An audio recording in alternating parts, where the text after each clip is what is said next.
നമസ്കാരം, ഭാരത് ലൈവിലേക്ക് സ്വാഗതം. ജാമ്യം അനുവദിച്ചാൽ മുഖ്യമന്ത്രി എന്ന ചുമതല നിർവഹിക്കരുതെന്ന് അരവിന്ദ് കെജ്രിവാളിനോട് സുപ്രീം കോടതി. ഡൽഹി മദ്യനയ കേസിൽ മുഖ്യമന്ത്രി എന്ന നിലയിലുള്ള ചുമതല നിർവഹിക്കരുതെന്ന ഉപാധിയോടെ അരവിന്ദ് കെജ്രിവാളിന് ഇടക്കാല ജാമ്യം നൽകുന്ന സാധ്യത സൂചിപ്പിക്കുകയാണ് സുപ്രീം കോടതി. കെജ്രിവാളിന്റെ അഭിഭാഷകൻ ഈ ഉപാധിയെ ശക്തമായി എതിർത്തു. മദ്യനയ കേസിനെ ബാധിക്കാമെന്നതിനാലാണ് ഉപാധിയെക്കുറിച്ച് ആലോചിക്കേണ്ടി വരുന്നതെന്ന് ബെഞ്ച് വ്യക്തമാക്കി.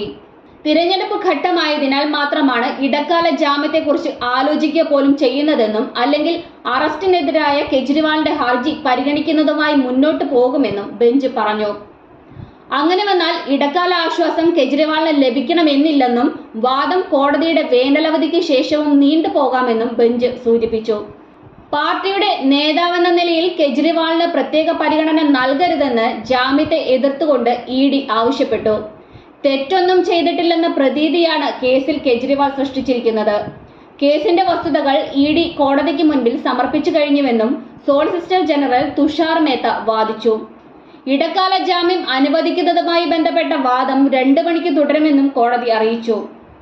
അരവിന്ദ് കെജ്രിവാൾ ഉൾപ്പെട്ട മദ്യനയ അഴിമതി കേസിൽ അന്വേഷണം വൈകുന്നതിൽ ഇഡിയെ സുപ്രീം കോടതി വിമർശിച്ചു. കേസിലെ പ്രതി കൂടിയായ ഡൽഹി മുൻ ഉപമുഖ്യമന്ത്രി മനീഷ് സിസോദിയയുടെ അറസ്റ്റ് മുൻപും ശേഷവുമുള്ള കേസ് ഫയലുകൾ ഹാജരാക്കാൻ ജസ്റ്റിസുമാരായ സഞ്ജീവ് ഖന്ന, ദീപങ്കർ ദത്ത എന്നിവരടങ്ങിയ ബെഞ്ച് ഇഡിയോട് ആവശ്യപ്പെട്ടു. വാദം കേൾക്കുന്നതിൽ അസാധാരണ എതിർപ്പാണ് സുപ്രീം കോടതിയിൽ കേന്ദ്ര സർക്കാർ രേഖപ്പെടുത്തിയത്. മുഖ്യമന്ത്രി സമൻസ് ഒഴിവാക്കുന്നത് തെറ്റായ സന്ദേശം നൽകുമെന്നും മുഖ്യമന്ത്രിയുടെ ഒപ്പില്ലെന്ന് കരുതി ഭരണം നിലയ്ക്കില്ലെന്നും സോളിസിറ്റർ ജനറൽ കോടതിയിൽ പറഞ്ഞു. ലോക്സഭാ തെരഞ്ഞെടുപ്പിന്റെ പശ്ചാത്തലത്തിൽ കെജ്രിവാളിന് ജാമ്യം അനുവദിക്കുന്നത് പരിഗണിക്കാനാവുന്നതാണെന്ന് കോടതി അഭിപ്രായപ്പെട്ടിരുന്നു.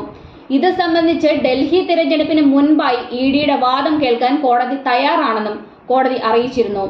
എന്നാൽ അന്നു തന്നെ കെജ്രിവാളിന് ജാമ്യം അനുവദിക്കുന്നതിനെ additional solicitor general SV Raju എതിർത്തു.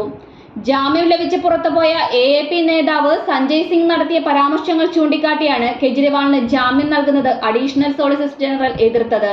ഇടക്കാല ജാമ്യം അനുവദിക്കുന്നത് സംബന്ധിച്ച വാദം കേൾക്കുമെന്നാണ് ഞങ്ങൾ പറയുന്നത്, ജാമ്യം നൽകുമെന്നല്ല. ജാമ്യം നൽകാനും നൽകാതിരിക്കാനും സാധ്യതയുണ്ട് എന്നായിരുന്നു ഇത് സംബന്ധിച്ച് സുപ്രീം കോടതിയുടെ മറുപടി. മുഖ്യമന്ത്രിയുടെ ഔദ്യോഗിക കർത്തവ്യ നിർവഹണം സംബന്ധിച്ചുള്ള സംശയങ്ങളും കോടതി ഉന്നയിച്ചിരുന്നു.